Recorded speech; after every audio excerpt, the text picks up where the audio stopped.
Hello students, BSc mathematics के इस नए वीडियो लेक्चर में आप सबका स्वागत है। आज हम स्टार्ट करने जा रहे हैं बीएससी थर्ड ईयर मैथमेटिक्स का एक बहुत ही इंटरेस्टिंग और बहुत ही important chapter, that is LPP यानी लीनियर प्रोग्रामिंग प्रॉब्लम।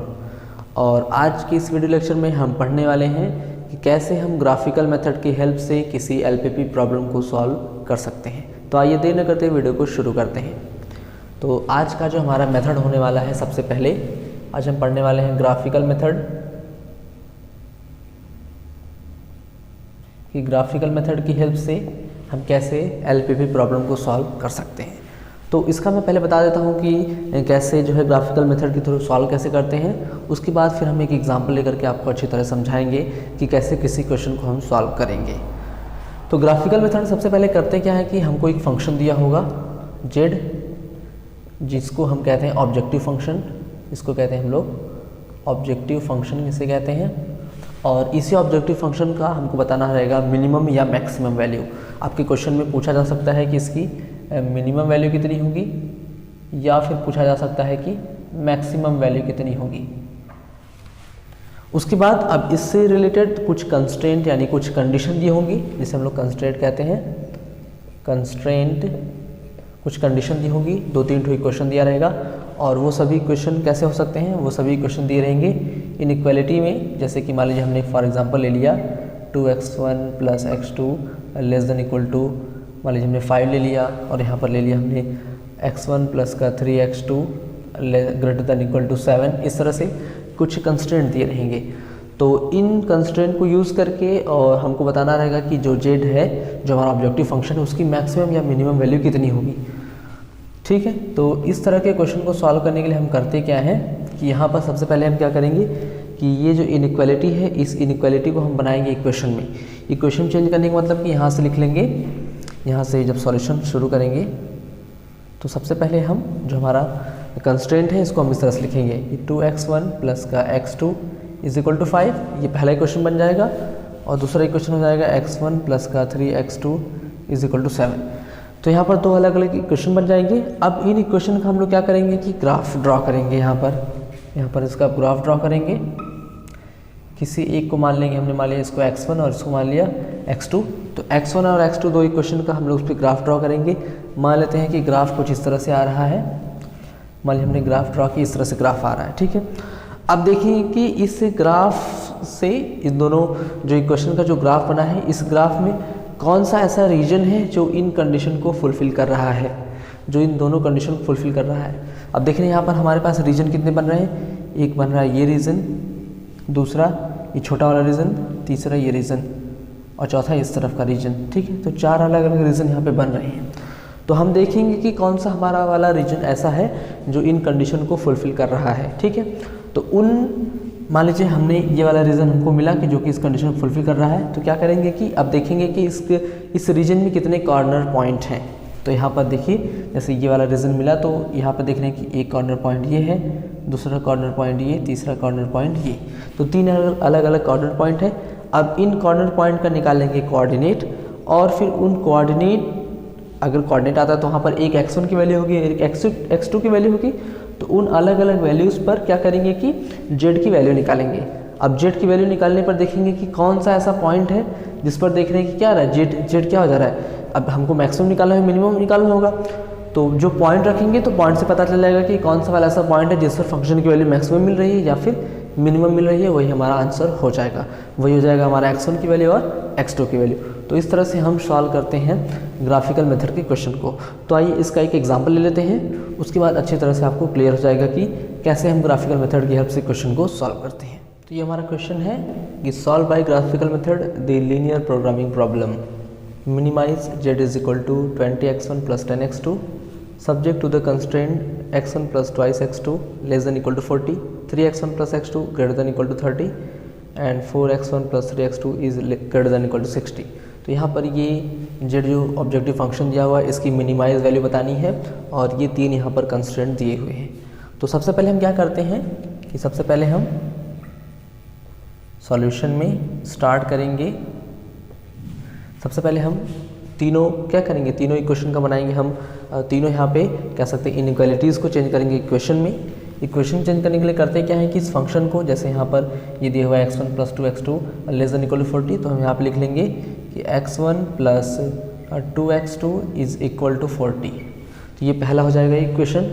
दूसरा इक्वेशन यहाँ से हो जाएगा 3x1 प्लस का x2 इज इक्वल टू 30, यानी यहाँ पे जो इनइक्वालिटी दी हुई है उसको हम क्या करते हैं, इक्वल चेंज करते हैं, यानी ये इक्वेशन बना लें। और यहाँ से जाएगा 4x1 प्लस का 3x2 इज इक्वल टू 60। तो ये तीन अलग अलग इक्वेशन मिल गए। अब निकालेंगे कि अब मान लीजिए हमको इसका ग्राफ ड्रॉ करना है, तो यहाँ पर हम सपोज कर लेते हैं कि कर लेंगे कि ये हमारा जो एक्सिस है वो x1 है और ये x2 है, ठीक है। तो अब निकालेंगे कि यहाँ पर ऐसे कौन से पॉइंट हैं जो x1 पर कह सकते हैं ये इक्वेशन x1 पर किस पॉइंट पर मीट कर रहा है और x2 पर किस पॉइंट पर मीट कर रहा है।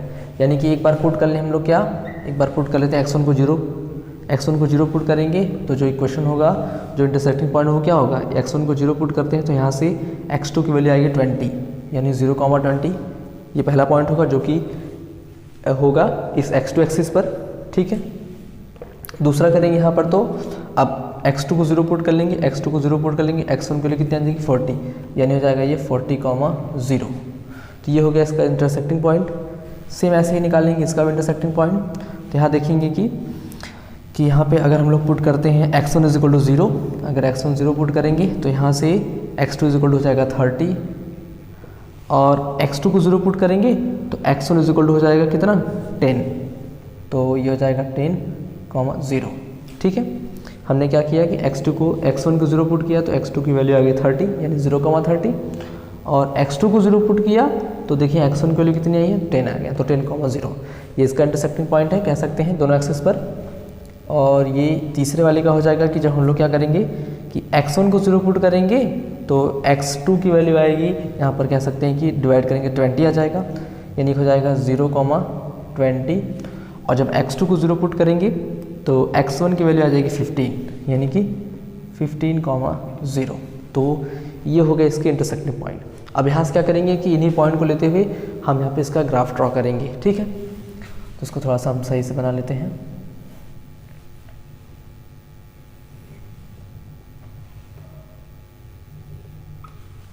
ठीक है, तो यहाँ से हम ले लेते हैं, मान लीजिए पॉइंट अगर हम ले लेते हैं 5 का काउंट करके तो मैक्सिमम 40 तक हमको जाना है। तो 1 2 3 4 5 6 7 8 9, ठीक है। इधर से भी 1 2 3 4 5 6 8 9, ठीक है। तो यहाँ से देखते हैं, मान लीजिए इसको हमने 5 10 15 20 25 30 35 40 और 45, ये हो जाएगा। और ये भी सेम ऐसे हो जाएगा 5 10 15 20 25 30 35 40 45, ठीक है। तो ये हो गया इसके इंटरसेक्टिंग पॉइंट। अब यहाँ पे क्या करते हैं हम लोग कि यहाँ से मान लीजिए ओरिजिन है, इसको हमने कहा 0,0। अब सबसे पहले ले लेते हैं कि ये ले लेते हैं equation x1 plus 2x2 is equal to 40। तो ये देख रहे हैं कि x1 को हमने 0 पुट किया, x1 0 मतलब कि 0,20 कहाँ पे आएगा, 0,20 आएगा इस वाले एक्सिस पर, यानी ये वाली पोजीशन, ये हमारा जो पॉइंट है वो है 0,20, ठीक है। और इसका दूसरा पॉइंट है 40,0, यानी 40,0 मतलब यहाँ पर कह सकते हैं ये वाला पॉइंट। तो इसका इक्वेशन बनाने के लिए क्या करेंगे, इन दोनों पॉइंट को मिला देंगे।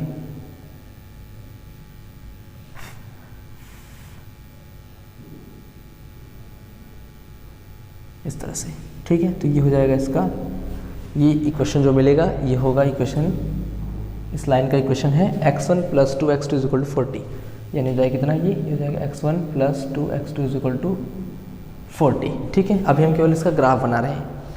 अब दूसरे वाला अगर इक्वेशन देखते हैं तो 3x1 plus x2 is equal to 30, 0,30 point है, 0,30 तो यहाँ पे आएगा, ये हो जाएगा।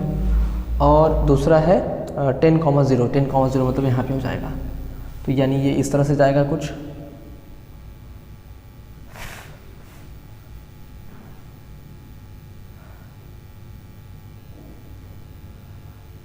थोड़ा सा इस तरह से ग्राफ जाएगा इसका, ये इस तरह से हम कह सकते हैं। तो ये इक्वेशन हमने बनाया है, ये इक्वेशन है 3x1 plus x2 is equal to 30, ये हो जाएगा 3x1 प्लस का x2 इज इक्वल टू 30। ठीक है, अब तीसरा हमारा इक्वेशन बच रहा है 4x1 plus 3x2 is equal to 60। तो पहला इंटरसेक्टिंग पॉइंट है 0,20, 0,20 मतलब इसी पॉइंट से होकर जाएगा, और 15,0 मतलब यहाँ से, ये हम कह रहे हैं। ठीक है, तो इस तरह से बनेगा ग्राफ, ये होगा कुछ, इसका कह सकते हैं ये हमारा है, ये दूसरे, इसको इस वाले क्वेश्चन यहाँ लिख लेते हैं कि 3x1 प्लस का x2 इज इक्वल टू 30, इस लाइन का इक्वेशन है, और इस लाइन का इक्वेशन हो जाएगा हमारा 4x1 प्लस का 3x2 is equal to 4x1 plus का 3x2 इज इक्वल टू हो जाएगा कितना 60। तो ये इस तरह से अलग अलग इक्वेशन यहाँ पे हमको मिले हैं।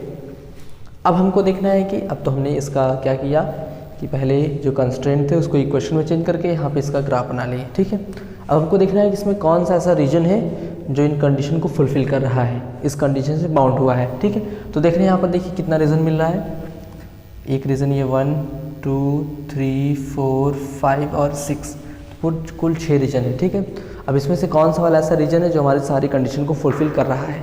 तो देखिए इसमें करते क्या है कि एक एक इक्वेशन को पहले लेते हैं, पहले इनइक्वालिटी लेते हैं। मान लीजिए कि x1 प्लस का, यहाँ पे देख लेते हैं कि पहले इक्वेशन लेते हैं x1 प्लस का 2x2 is less than equal to 40। ठीक है, तो ये वाला हमारा लाइन कहाँ पे है, ये वाला लाइन हम देख रहे हैं यहाँ पर है, ये वाला है। ठीक, तो हम करते क्या है कि इस लाइन के अबव या फिर बिलो एक ऐसा पॉइंट ले लेते हैं जो इस लाइन के अबव हो या फिर बिलो हो, और उसी पॉइंट को हम इस पर रख के देखते हैं। तो अगर वो कंडीशन इसको फुलफिल कर जा रहा है तो यानी कि ये जो रीज़न होगा वो उसके अबव या फिर उसके बिलो होगा। ठीक है, जैसे कि मान लीजिए देखिए कि ये लाइन का इक्वेशन क्या है, x1 plus 2x2 equal to 40 है। अब इसके नीचे देख रहे हैं कि इसके नीचे 0,0 ओरिजिन आ रहा है। ठीक है, तो यही वैल्यू यहाँ पे पुट करके देख लीजिए आप। अगर यहाँ पे हम लोग रखते हैं x1 जगह पे 0 प्लस का इसकी जगह कितना रखते हैं 0 रखते हैं, तो आ जाए कितना 40, यानी कह सकते हैं कि 0 इज लेस देन कितना 40, यानी कंडीशन सही है कि 0 क्या होता है 40 से लेस होता है। यानी जो कह सकते हैं कि पहले वाले कंस्ट्रेंट के लिए जो बाउंड्री रीजन है वो इस लाइन के बिलो है। ठीक है, यहाँ पे हमने क्या किया कि ये जो हमारा लाइन का इक्वेशन था, इस स्ट्रेट लाइन के इक्वेशन में हमने उसके बिलो एक पॉइंट ले लिया 0 0। हम देख रहे हैं कि उसके बिलो ओरिजिन आ रहा है। ठीक है, अब इसी ओरिजिन को हम इस वाले इक्वेशन में रख लें, और देखिए अगर इस वाले कंडीशन को वो फुलफिल कर रहा है तो हम कहेंगे कि हमारा जो बाउंड्री रीजन है वो इस इनइक्वालिटी के बिलो है या इस लाइन के बिलो है। ठीक है, तो देखिए कि जैसे x1 x2 को हमने 0 रखा तो ये कंडीशन फुलफिल हो जा रही है, यानी 0 क्या होता है लेस होता है 40 से, यानी जो हमारा बाउंड्री रीजन वो क्या है वो इसके बिलो है कह सकते हैं। ठीक है, इस लाइन के बिलो है, इस लाइन के नीचे तरफ है।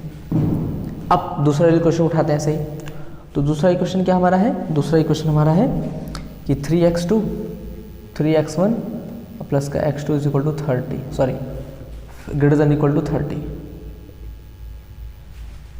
3x1 प्लस का x2 is greater than equal to 30। अब क्या करेंगे यहाँ पर कि अब ये लाइन हम देख रहे हैं कि हमारी लाइन कौन सी, ये वाली लाइन है। अब इस लाइन के देखने इस साइड में ओरिजिन आ रहा है। ठीक है, ओरिजिन को रख करके यहाँ पे देखिए, अगर ओरिजिन को हम यहाँ रखते हैं तो हो जाएगा 0 प्लस 0 या फिर 3 into 0 plus 0 is greater than equal to 30, या फिर 0 is greater than equal to 30, कह सकते हैं कि 0 is greater than equal to 30। तो क्या कभी भी 0 30 से ग्रेटर हो सकता है, बड़ा हो सकता है? नहीं, यानी कि ये हमारा जो लाइन है, इस लाइन के हमने इस साइड में क्या ओरिजिन लिया, यानी जो बाउंड्री रीजन है वो इस लाइन के इस तरफ है, उसके राइट साइड में, लेफ्ट साइड में नहीं है। अगर लेफ्ट साइड में बाउंड्री रीजन होता तो जो ओरिजिन रखने पर क्या होता है, ये कंडीशन फुलफिल हो जाता, लेकिन ओरिजिन वाला पॉइंट रखने पर ये कंडीशन फुलफिल नहीं हो रही है। तो हम कहेंगे कि यहाँ पे जो हमारा इस लाइन से जो बाउंड्री रीजन है वो इसके राइट साइड में है। ठीक है, इस तरफ, इस तरह से कह सकते हैं हम। ठीक है, अब हमारा तीसरा इक्वेशन बचता है, दैट इज 4x1 प्लस का 3x2 is greater than equal to 60। अब क्या करेंगे यहाँ पर भी सेम ऐसे ही हम देख लेते हैं कि ये वाली लाइन हमारी है 4x1 plus 3x2 is equal to 60। अब यहाँ पे ओरिजिन देख लें लेफ्ट साइड में, तो ओरिजिन को रख के देख लें, तो जैसे 0 0 रखेंगे 4 इंटू 0 प्लस का 3 into 0 is equal greater than equal to 60, 0 is greater than equal to 60। तो ये कभी पॉसिबल नहीं है, ये पॉसिबल नहीं है, मतलब कि हमारा जो बाउंडेड रीजन है कह सकते हैं कि इस लाइन के क्या, इस लाइन के राइट साइड में है, ठीक है, यानी इस तरफ कह सकते हैं, ठीक है। अब यहाँ पर हमने क्या निकाल लिया कि तीनों ही इक्वेशन के लिए हमने देख लिया कि कौन सा वाला बाउंडेड रीजन है। तो अब देखिए यहाँ पर कुल रीजन कितने, 1 2 3 4 5 और 6। अब ऐसा कौन सा 6 रीजन में ऐसा कौन सा रीजन है जो इन तीनों कंडीशन को फुलफिल कर रहा है। तो आइए एक एक रीजन को उठाकर देख लेते हैं। जैसे कि मान लीजिए हम इस रीजन ले लेते हैं, तो इस रीजन में देखेंगे कि जो पहली लाइन, तो मान लीजिए कि ये वाली जो लाइन है इस लाइन के बिलो है, तो इस लाइन के बिलो ये रीजन आ रहा है, ठीक है। लेकिन देखते हैं कि इस लाइन के जो उसका बाउंडेड रीजन है इस वाले कंडीशन के लिए, बाउंडेड रीजन क्या है, इस लाइन के राइट साइड में, जबकि ये वाला लाइन क्या है उस लाइन के लेफ्ट साइड में है। तो ये वाला वैल्यू नहीं लेंगे हम, ये रीजन नहीं होगा। इस वाले रीजन की बात करते हैं, तो इस वाले रीजन में भी देखते हैं कि ये जो लाइन है, ये वाली लाइन, ये लाइन के राइट साइड में देखते हैं रीजन है, लेकिन ये तो इसके लेफ्ट साइड में आ रहा है, यानी ये वाली कंडीशन फुलफिल नहीं होगी। तो देखिए यहाँ पर एक रीजन ऐसा दिख रहा है, जैसे कि ये जो रीजन है, ये रीजन क्या है, ये रीजन हम देख रहे हैं कि इस वाले लाइन के लिए क्या है, इस लाइन के बिलो है, पहली कंडीशन। दूसरा कि इस वाले लाइन के अबव है, ये भी सही है, और इस वाली लाइन के भी अबव है इतना। देखिए इतना जो है, इतना दूरी, ये कह सकते हैं इतनी दूरी जो है वो इस वाली लाइन के लिए कंडीशन फुलफिल हो रहा है, इतना जो डिस्टेंस है वो इस वाली लाइन के लिए कंडीशन फुलफिल हो रहा है, और इतना जो डिस्टेंस है वो इस वाली लाइन के लिए। यानी यही ऐसा रीजन है जो कि इन तीनों कंडीशन को फुलफिल कर रहा है, और कोई भी रीजन ऐसा नहीं होगा जो इन तीनों कंडीशन फुलफिल करेगा, ठीक है। तो यहाँ पर हम कह सकते हैं कि यहाँ पर इसके लिए कितने कॉर्नर पॉइंट जाएंगे, तो इसके लिए कॉर्नर पॉइंट जाएंगे, एक यहाँ पर, दूसरा यहाँ पर, तीसरा ये और चौथा ये, 4 अलग अलग कॉर्नर पॉइंट मिलेंगे। चूँकि हम दोनों, हमको क्या इस पॉइंट का पता है, यहाँ पर इसका कोऑर्डिनेट कितना है, इसका कोऑर्डिनेट है 40,0, और इस पॉइंट का कोऑर्डिनेट भी पता है कितना, इस पॉइंट का कोऑर्डिनेट भी है 15,0। तो ये 2 पॉइंट के कोऑर्डिनेट हमको पता है, लेकिन इन दोनों पॉइंट का कोऑर्डिनेट हमको नहीं पता है। तो क्या यहाँ पर हमको क्या करना पड़ेगा, यहाँ पर हमको इन दोनों पॉइंट का कोऑर्डिनेट निकालना पड़ेगा। कोऑर्डिनेट कैसे निकालेंगे, हम देख रहे हैं कि ये वाला हमारा इक्वेशन क्या है, ये हमारा इक्वेशन है, यहाँ पर लिख लेते हैं, ये हमारा इक्वेशन है x1 प्लस का 2x2 is equal to 40, x1 plus 2x equal to 40, ये इक्वेशन है। और दूसरा इक्वेशन हमारा क्या है, ये वाला जो इक्वेशन है वो कह सकते हैं कि है 3x1 और प्लस का x2 is equal to 30, plus का x2 इज इक्वल टू 30। तो ये वाला इक्वेशन हमने ले लिया, और ये वाला इक्वेशन, ये दोनों कहाँ इंटरसेक्ट कर रहे हैं, इस वाले पॉइंट पर इंटरसेक्ट कर रहे हैं। तो जैसे ही इन दोनों इक्वेशन को हम सॉल्व कर लेंगे तो हमको जो x1 x2 की वैल्यू मिलेगी वही होगा इसका इंटरसेक्टिंग पॉइंट, ठीक है। जैसे 2 इक्वेशन सॉल्व करते हैं तो वैसे ही यहाँ पर हमको 2 इक्वेशन सॉल्व करने पर मिल जाएगा कि इनका इंटरसेक्टिंग पॉइंट कहाँ पर है, ठीक है। तो ये पहला इक्वेशन हमने लिख लिया, ये इक्वेशन, और दूसरा इक्वेशन ये लिख लिया। अब दोनों को सॉल्व करें तो क्या कर सकते हैं, इसमें क्या करें, इसमें 2 से मल्टीप्लाई कर दें दोनों साइड, 2 से अगर मल्टीप्लाई कर देते हैं फिर इसमें माइनस कर देते हैं, तो 2 से मल्टीप्लाई करेंगे तो यहाँ कितना जाएगा, 6x1 हो जाएगा, यहाँ पर जाएगा 2x2, और ये दोनों कैंसिल हो जाएगा, ठीक। माइनस करने पर यहाँ जाएगा 6x1 माइनस का x1 यानी कि 5x1, और ये दोनों कैंसिल हो जाएगा, यहाँ बचेगा 60, और 60 में से 40 माइनस करें कितना जाएगा, आ जाएगा 20, यानी x1 की वैल्यू कितनी आ गई, x1 की वैल्यू आ गई, यहाँ पर कह सकते हैं कि x1 इज इक्वल टू आ जाएगा 4, ठीक है। और x1 की वैल्यू पुट कर लें, x1 की अगर वैल्यू पुट कर लेते हैं यहाँ पर, तो यहाँ पर x1 वैल्यू अगर 4 पुट कर लेंगे तो उस तरफ हो जाएगा, तो हो जाएगा कितना, हो जाएगा वो 36, और 36 में से यहाँ पर अगर सॉल्व करते हैं तो यहाँ पर कह लेंगे कि 4 प्लस का 2x2 इज इक्वल टू 40, या फिर यहाँ से x2 इज इक्वल टू कितना हो जाएगा, यहाँ पे 4 को उधर लेंगे तो हो जाएगा 36, और 36 का हाफ कर देंगे तो 18, यानी x2 की वैल्यू कितनी आ जाएगी, x2 की वैल्यू आ जाएगी 18। तो ये वाला जो कोऑर्डिनेट होगा इसका कोऑर्डिनेट हो जाएगा 4,18, ठीक है। ये हो जाएगा हमारा पॉइंट ऑफ इंटरसेक्शन इन दोनों लाइन के लिए। अब से हम ऐसे निकालेंगे कि इस वाली लाइन के लिए और इस वाली लाइन के लिए पॉइंट ऑफ इंटरसेक्शन ये वाला जो है इसका कोऑर्डिनेट कितना है। अब इसका कोऑर्डिनेट निकालेंगे, यहाँ पर भी सेम ऐसे ही क्वेश्चन सॉल्व करेंगे, तो यहाँ पर हम इसको सॉल्व कर लेते हैं, यहाँ पर हम इसको सॉल्व कर लेते हैं अलग से कि इस लाइन का इक्वेशन क्या है, इस लाइन का इक्वेशन है 3x1 और प्लस का x2 इज इक्वल टू 30, और इस दूसरी लाइन का इक्वेशन कितना है, इस लाइन का इक्वेशन है 4x1 प्लस का 3x2 इज इक्वल टू 60, ठीक है। अब इसको सॉल्व करने के लिए क्या करते हैं, मान लेते हैं इस वाले में क्या कर दें, इस वाले में 3 से मल्टीप्लाई कर दें, 3 से मल्टीप्लाई कर देंगे तो यहाँ हो जाएगा कितना, यहाँ हो जाएगा 3x2 और दोनों को माइनस कर लेंगे तो x2 वाला टर्म कैंसिल हो जाएगा और यहाँ हो जाएगा 3 3 ज़ा 9x1 में से माइनस करते हैं तो 9 से 5 जाएगा तो 5x1 और यहाँ पे मल्टीप्लाई करेंगे तो 90 और 90 में से अगर 60 माइनस करेंगे कितना आ जाएगा 30, यानी x1 इक्वल टू हो जाएगा 6। x1 की वैल्यू 6 आ गई। अब इसी x1 की वैल्यू को पुट कर दें, चाहे तो यहाँ पर चाहे यहाँ पर पुट कर देते हैं मान लीजिए। तो x1 इक्वल टू यहाँ पर 6 पुट करेंगे तो 6 3 जा 18 हो जाएगा और 30 में से माइनस करेंगे तो कितना आ जाएगा, 30 में से माइनस करेंगे तो x2 इक्वल टू आ जाएगा 12। यानी इस पॉइंट का जो कोऑर्डिनेट है, कह सकते हैं इस पॉइंट का कोऑर्डिनेट कितना मिल जाएगा, ये हो जाएगा 6,12। तो ये हमारा हो गया बाउंड्री रीजन।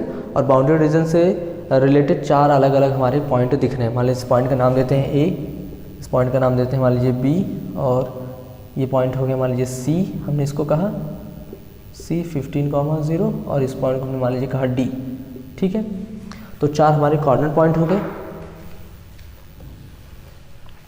तो हम क्या करते हैं अब यहाँ पर हम एक टेबल छोटा सा बना लेते हैं, टेबल बना लेंगे और यहाँ पर हम देख लेंगे कि हमारे पॉइंट कौन कौन से हैं, या फिर कह सकते हैं इसको एक्सट्रीम पॉइंट भी कहते हैं या फिर कॉर्नर पॉइंट कह लें, इसको कहते हैं कॉर्नर पॉइंट। कौन कौन से कॉर्नर पॉइंट्स हैं तो देख रहे हैं, पहला वाला A हमारा है, इसका कोऑर्डिनेट कितना 4,18। दूसरा हमारा B है, इसका कोऑर्डिनेट हमारा है 6,12। तीसरा C आया हमारा, इसका कोऑर्डिनेट है 15,0। चौथा D हमारा है जिसका कोऑर्डिनेट है 40,0। ठीक है, हमारा मैक्स ऑब्जेक्टिव फंक्शन कितना है, z इक्वल टू है 20x1 प्लस का 10x2। अब इन सारी वैल्यूज़ को पुट कर लें यहाँ पर। तो अगर इन सारी वैल्यूज़ को पुट कर लेते हैं तो अगर x1 की जगह पर रखेंगे, x1 की वैल्यू अगर 4 पुट कर लेंगे तो यहाँ पर जाएगा z इक्वल टू कितना, यहाँ पर रख लेंगे तो 20 × 4 और प्लस का 10 × 18, यानी इसको सॉल्व करने कितना आ जाएगा, यह आ जाएगा 180 प्लस का 80, 180 और 80 कितना हो जाएगा, 260। ठीक है, फिर ऐसे इसको सॉल्व करेंगे तो z इक्वल हो जाएगा 20 × x1 की जगह में 6 पुट कर लेंगे और प्लस 10 × x2 की जगह 12 पुट कर लेंगे। इसको सॉल्व करें तो आ जाएगा 120 और 120 यानी कि 240 आ जाएगा ये। ठीक है, अच्छा नेक्स्ट है z इक्वल यहाँ पुट कर लेंगे 20 × 15 और प्लस 10 × 0 यानी आ जाएगा कितना, ये आ जाएगा 300। और लास्ट हमारा z इक्वल टू पुट कर लेंगे 20 × 40 और प्लस का 10 × 0, ये आ जाएगा टोटल कितना, ये आ जाएगा 800। ठीक है, तो देख रहे हैं कि हमारा जो सबसे मिनिमाइज हमको बताना था, मिनिमाइज में सबसे मिनिमम वैल्यू कौन सी हो रही है, सबसे मिनिमम वैल्यू हमको मिल रही है किस पॉइंट पर, ये मिल रहा है 6,12 पर। यानी यहाँ पर हमारा जो सॉल्यूशन हो जाएगा, सॉल्यूशन में हमारा जो आंसर हो जाएगा, इसको आप लोग अच्छे से लिख लीजिएगा। सॉल्यूशन में जो हमारा आंसर हो जाएगा वहाँ पे x1 इक्वल टू कितना मिलेगा हमको, x1 इक्वल हो जाएगा 6 और x2 इक्वल हो जाएगा 12। तो ये हमारा इसका हो जाएगा इस क्वेश्चन का आंसर, कि ये 2 ऐसे पॉइंट हैं जहाँ पर फंक्शन की वैल्यू क्या हो रही है, फंक्शन की वैल्यू या फिर कह सकते ऑब्जेक्टिव फंक्शन वैल्यू सबसे मिनिमम है और ये जो हमने यहाँ पे कंस्ट्रेंट लिया था उन सारी कंस्ट्रेंट को कंडीशन को फुलफिल करते हुए। ठीक है, तो इस तरह से हम सॉल्व करते हैं ग्राफिकल मेथड से किसी एलपीपी प्रॉब्लम को। आई होप आपको अच्छी तरह से क्लियर हो गया होगा। कहीं कोई डाउट हो तो आप हमें कमेंट बॉक्स में पूछ सकते हैं, जिसका आंसर आपको दिया जाएगा। तो आप लोग इसका नोट कर लीजिए।